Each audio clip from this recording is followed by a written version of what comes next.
Cremos na realidade do batismo com o Espírito Santo como sinal de revestimento de poder para testemunhar e na importância e atualidade dos dons espirituais do Espírito Santo, dons ministeriais do Filho e operações do Pai para a edificação da Igreja e evangelização do mundo.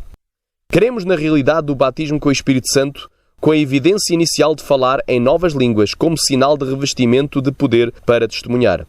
Pois quando a pessoa aceita a Jesus, ela se torna templo e morada do Espírito Santo, que passa a habitar nela. Mas isto, só por si, não é batismo com o Espírito Santo, pois este, por seu lado, é uma segunda bênção em que a pessoa é cheia e por vezes transborda com a presença do Espírito Santo na sua vida, falando em novas línguas. Línguas essas que podem ser idiomas angelicais ou terrestres que a pessoa não aprendeu, nem decorou, nem imitou, mas o próprio Deus lhe concedeu. Conforme 1 Coríntios 13:1 que diz: ainda que eu falasse as línguas dos homens e dos anjos e não tivesse amor, seria como o metal que soa ou como o sino que tine. E em Mateus 3:11 diz: e eu na verdade vos batizo com água para o arrependimento, mas aquele que vem após mim é mais poderoso do que eu, cujas alparcas não sou digno de levar. Ele vos batizará com o Espírito Santo e com fogo. E em Lucas 24:49 diz: e eis que sobre vós envio a promessa do meu Pai. Ficai, porém, na cidade de Jerusalém, até que do alto sejais revestidos de poder. Finalmente, em Atos 2:4 diz: e todos foram cheios do Espírito Santo e começaram a falar noutras línguas, conforme o Espírito Santo lhes concedia que falassem. Cremos na importância e atualidade dos dons espirituais do Espírito Santo, ministeriais do Filho e operações do Pai, e que esses dons não cessaram com a morte do último apóstolo, mas continuaram em vigor durante todas as épocas após o dia de Pentecostes, pois assim diz a palavra de Deus em 1 Coríntios 13, do 8 ao 10.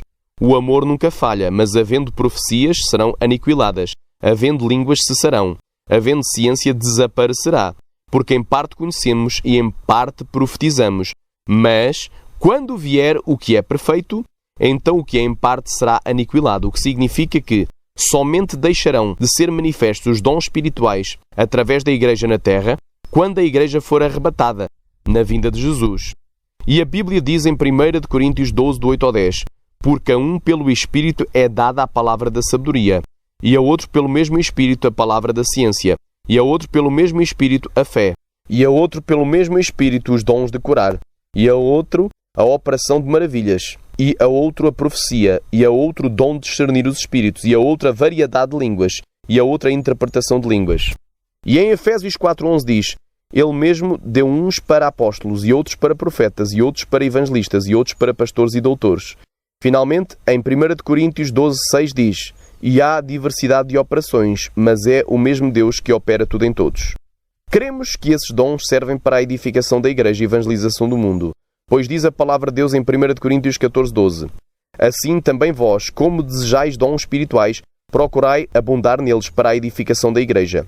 E em Marcos 16, do 15 ao 18, e o versículo 20, diz: e disse-lhes: ide por todo o mundo, pregai o Evangelho a toda a criatura, quem crer e for batizado será salvo, mas quem não crer será condenado. E estes sinais seguirão aos que crerem, em meu nome expulsarão os demónios, falarão novas línguas, pegarão nas serpentes, e se beberem alguma coisa mortífera, não lhes fará dano algum, e porão as mãos sobre os enfermos e os curarão. E eles, tendo partido, pregaram por todas as partes, cooperando com eles o Senhor, e confirmando a palavra com os sinais que se seguiram. Amém.